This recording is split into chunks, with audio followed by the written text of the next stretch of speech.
Lucifer എന്ന അരങ്ങേറ്റ ചിത്രം കൊണ്ട് തന്നെ സംവിധായകൻ എന്ന നിലയിൽ പ്രേക്ഷക അംഗീകാരം നേടിയ താരമാണ് പൃഥ്വിരാജ്.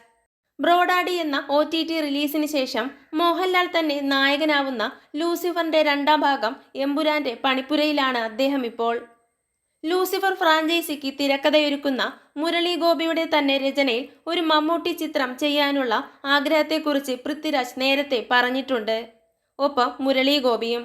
എന്നാൽ അത്തരമൊരു പ്രൊജക്റ്റിനായി എത്ര നാൾ കാത്തിരിക്കേണ്ടി വരും? പ്രേക്ഷകരുടെ മനസ്സിലുള്ള ഈ ചോദ്യത്തോട് പ്രതികരിച്ചിരിക്കുകയാണ് മുരളി ഗോപി ഇപ്പോൾ. ഒരു അഭിമുഖത്തിലാണ് മുരളി ഗോപി ഇതേക്കുറിച്ച് പറയുന്നത്. ഒരു മമ്മൂട്ടി ചിത്രം പ്ലാനിലുണ്ടെന്നും മുരളി ഗോപി എഴുതുകയാണെന്നും നേരത്തെ പൃഥ്വിരാജ് അറിയിച്ചിരുന്നു.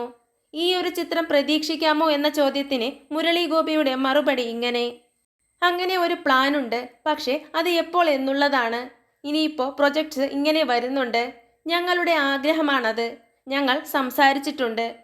അത് എപ്പോൾ സംഭവിക്കുമെന്നുള്ളതാണ്. രാജുവിന്റെ പ്രൊജക്ട്സ് ഉണ്ട്, എനിക്ക് എൻ്റേതും ഉണ്ട്. മുരളി ഗോപി വസ്തുത വ്യക്തമാക്കുന്നു. മമ്മൂട്ടി എന്ന വ്യക്തിത്വത്തെ താൻ എങ്ങനെയാണ് വീക്ഷിക്കുന്നതെന്ന് മുരളി ഗോപി നേരത്തെ പറഞ്ഞിട്ടുണ്ട്. മമ്മൂക്ക അടക്കമുള്ളവർ പ്രചോദനങ്ങളാണ്. എനിക്ക് ഒരു പാട്രിയാർക്കിയൽ ഫീലുള്ള ആളാണ് അദ്ദേഹം. പഴയ പുതിയ കാലങ്ങളുടെ ഒരു യഥാർത്ഥ സങ്കലനമുള്ള ആളാണെന്നും തോന്നിയിട്ടുണ്ട്. വളരെ നാടനായ ഒരു മനുഷ്യനെയും അദ്ദേഹത്തിൽ കാണാൻ പറ്റും. എനിക്ക് അച്ഛൻ്റെ അടുത്തിരിക്കുന്നത് പോലെയുള്ള ഒരു ഫീലാണ്.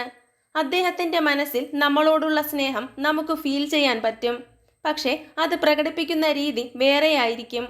എനിക്ക് വളരെ ഇഷ്ടവും ബഹുമാനവുമുള്ള ഒരാളാണ് മമ്മൂട്ടി സാർ, മുരളി ഗോപി പറഞ്ഞിരുന്നു. ഇതുപോലുള്ള സിനിമാ വിശേഷങ്ങൾക്കായി ചാനൽ മറക്കാതെ സബ്സ്ക്രൈബ് ചെയ്യുക.